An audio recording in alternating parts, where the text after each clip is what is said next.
Good morning বন্ধুরা। আজকে মঙ্গলবার।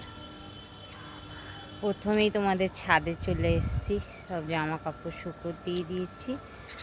আর নিচে বর রান্নাঘরে জলমল তুলছে না, ততক্ষণ তো আসি, গিয়ে রুটি ঘুগনি করব জল খাবারে। সেরকম কিছু আজ রান্না নেই, সব আছে, মাছ শাক সবই রয়েছে। ভাতটা করব খালি, আর লাউ করব। বরের প্রেশারটাও বেড়েছে, লাউ খাবে। লাউ আমার ঘরে প্রায়ই হয়। গাছ, ছাদ বাগানের নতুন সদস্য, কটা গাছ কাল কিনে এনেছি। এই দেখ, এটার না নামটা ভুলে গেছি, কী নামটা, ইউটিউবে সার্চ করতে হবে। বলো তো তোমরা এই নামটা যাদের বাড়ি আছে। এটা তো ডায়ান্থাস জানি, এগুলো সব বসাবো, কয়েকদিন রাখি। এমনি টবও কিনে এনেছি।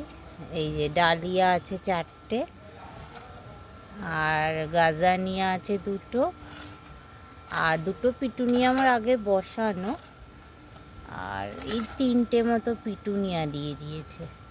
আর এগুলো গাঁদা, গাঁদা আমার আছে, তাও নিয়ে এলাম। আর এটা বলছে তো হলুদ চন্দ্রমল্লিকা, জানি না কীরকম হবে। আর এটা একটা ইনকা গাঁদা। আমার গাঁদা গাছ ঠিক বাঁচে না জানো। দেখো এই গোলাপ গাছটার কত ফুল এসছে, কুঁড়ি এসছে।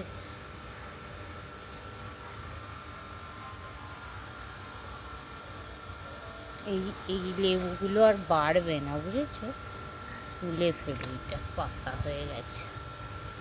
এখানে সব আদা, ওগুলো আর দেখায়নি, অনেক বড় ভিডিও হয়ে যায়। টমেটো, আদার গন্ধটা চলে যাবে, একটু তেল ছাড়বে, আর হলুদ, নুন, ধনে গুঁড়ো, জিরে গুঁড়ো।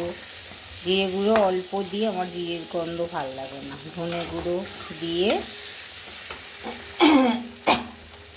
একটুখানি তেলটা ছাড়ো, মশলাটা জল দিলে না বাটা মশলার মতো টেস্ট হয়।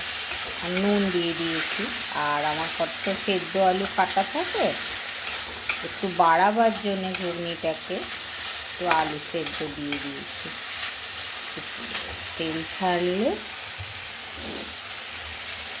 আদার গন্ধও চলে গেছে। আর এই যে ঘুগনি, মটর কালকে থেকে ভিজিয়ে রেখেছিলাম আর সেদ্ধ করে নিয়েছি।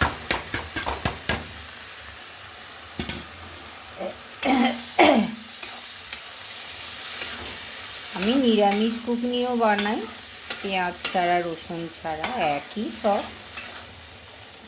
তাতে আমার ওই বাড়িতে করা যে শুকনো মশলা থাকে ওইটা দিই, এটাতে মশলার প্রয়োজন হয় না।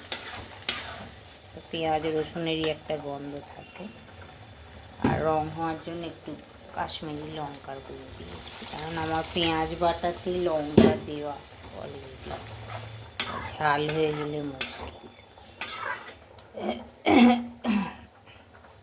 দেখো না বন্ধুরা, গলা কিছুতেই সারছে না, কবে থেকে হয়েছে, কত ওষুধ খাচ্ছি।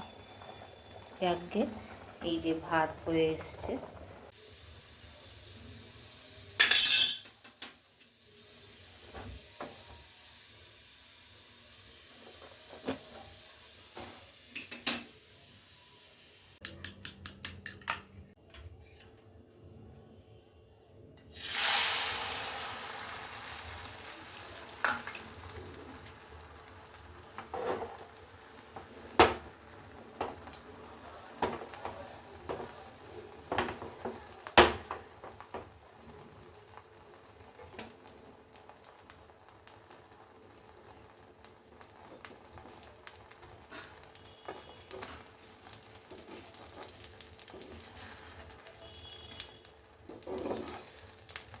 সব দিয়ে হলুদ, নুন, লঙ্কা, একটু ধনে গুঁড়ো, জিরে গুঁড়ো, একটু জল দিলাম, একটু কষিয়ে।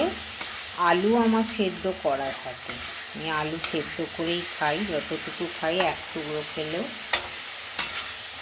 আর এই আলু সেদ্ধ করে বেশি টাইম লাগে না। একটুখানি জল দিয়েছি যাতে মশলাটা, এই যে একটু গরম মশলা দিয়ে দিলাম নামাবার আগে। ডিমের অমলেটের। দেখো বন্ধুরা, এখন প্রায় 1টা বাজে, সব করতে করতে এখনও চান হয়নি। আমি কিভাবে গাছ লাগাই, কালকে কটা গাছ কিনেছে ওগুলো লাগাই। এই যে কম্পোস্ট করা মাটি আমার, ওই যে ওই আর এক টাবও আছে, ওর সাথে ভার্মি কম্পোস্ট আর সিঙ্গেল সুপার ফসফেট, হাড়কুচি শিংকুচি কিছুটা মিলিয়ে বালি মিশিয়ে নর্মাল এখন বসিয়ে দেবো। এখন চারাতে কোনো খাবার দেব না, এই দিয়েই বড় হবে তারপর। আর এই আগে থাকতে টব নির্বাচন না করে রাখলে খুব অসুবিধা। এই যে এগুলোতে দেখেছো শুকনো পাতা দিয়ে ভরিয়ে দিয়েছি হাফ, পুরো ওগুলো কম্পোস্ট হতে থাকবে। এই যে কটা কি বাঁচে জানি না, তবে মোটামুটি বেঁচে যায়। এই গাঁদা গাছগুলোই আমায় জ্বালা। গাঁদা গাছগুলো না, এই বড় গাঁদা গাছ কিনে মোটে হয় না।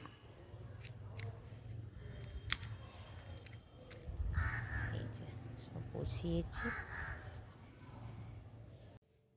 সন্ধেবেলা এখন 6টা 10। এই চা, একটু এই ডায়েট চিড়ে বলে এগুলো, চানাচুর নিয়ে, বিস্কুট তো আছেই, বসে গেছি। দেখালাম ছাদে, মানে কাজ ফাজ সেরে মেয়ে বেরিয়ে গেল, তারপরে ওই ছাদে গাছগুলো না বসালে নয়, মরে যাবে নাহলে। দেখালাম, মোটামুটি একা হাতে তো পারি না, যতটুকু সম্ভব দেখালাম, ওইভাবেই করি আমি। আর আস্তে আস্তে প্রায় নিচে 3টে বেজে গেছে। এসে চান করলাম, খেলাম, আজকে বেশ বেলা হয়েছে। করে সন্ধেবেলা একটু শুয়ে, যাই হোক বর সন্ধেটা দিয়ে দিয়েছে, এখন ও ঘরে চা খাচ্ছে, আমিও এই টিভি দেখতে দেখতে খাচ্ছি। কি বলো তো, পাখা আমার 1-2 চলতেই থাকে, আর সেটা বর সহ্য করতে পারে না পাখার হাওয়া। ওই জন্যে ওই ঘরে আমি থাকো, তুমি ও ঘরে খাও।